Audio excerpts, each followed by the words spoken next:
Good day, everyone. I am Angelica Rosas Mancinido from the College of Sciences, Technology, and Communications Incorporated in Sariaya, Quezon. My assigned topic is about the multiple choice type of assessment. Using of multiple choice type of questions for assessment by Rose Hipkins, 2006. Multiple choice questions provide a number of options from which a student select the best answer. The format of a multiple choice question consists of two parts: the stem, which is the introductory question or an incomplete statement, while the options are consisting of the correct answer and the incorrect answers, or what we call destructors. Often, a number of multiple choice questions are grouped together to form a test. Now let us move on how we are going to create an effective multiple type of questions in an assessment. First is to construct an effective stem.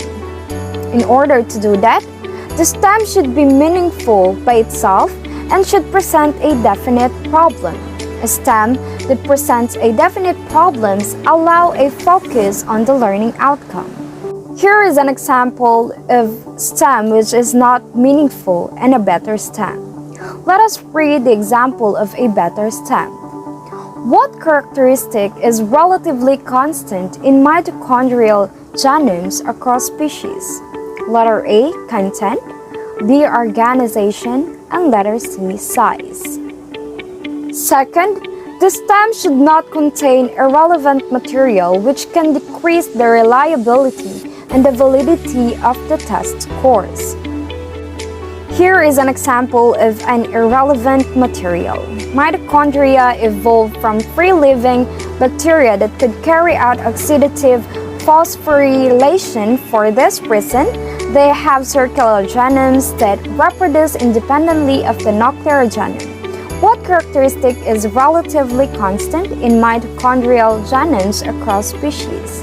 A, content, B, organization, and C, size. For number 3, the stem should be negatively stated only when significant learning outcomes require it. If a significant learning outcome requires negative phrasing, such as identification of dangerous laboratory or clinical practices, the negative element should be emphasized with italic or capitalization. Here is an example of a better use of negative phrasing.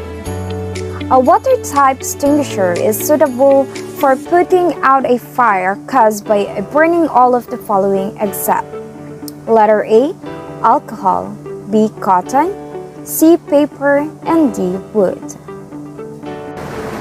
For the fourth tip, or the last tip in creating an effective stem, the stem should be a question or a partial sentence. A question stem is preferable because it allows the student to focus answering the question rather than holding the partial sentence in working memory and sequentially completing it with each alternative. Interior blank. In addition to the nucleus, blank are organelles that contain DNA. Letter A, Golgi bodies, B, mitochondria and chloroplast, and letter C, ribosomes. For a better stem, in addition to the nucleus, which organelles contain DNA? Letter A, Golgi bodies, B, mitochondria and chloroplast, and letter C, ribosomes.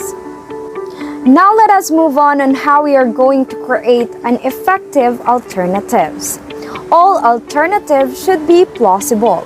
The function of incorrect alternatives is to serve as destructors, which should be selected by students who did not achieve the learning outcome, but ignored by the students who did achieve the learning outcome. Alternatives that are implausible don't deserve as functional destructors and thus should not be used.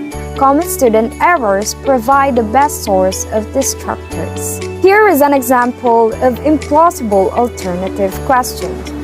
Who gathered the data that help reveal the structure of DNA?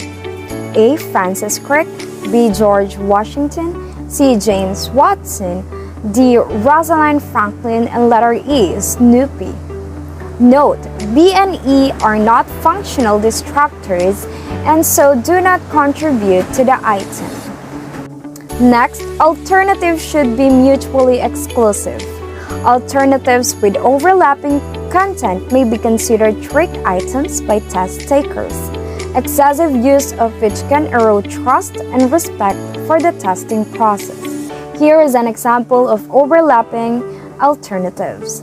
How many chromosomes are found in the typical human cell?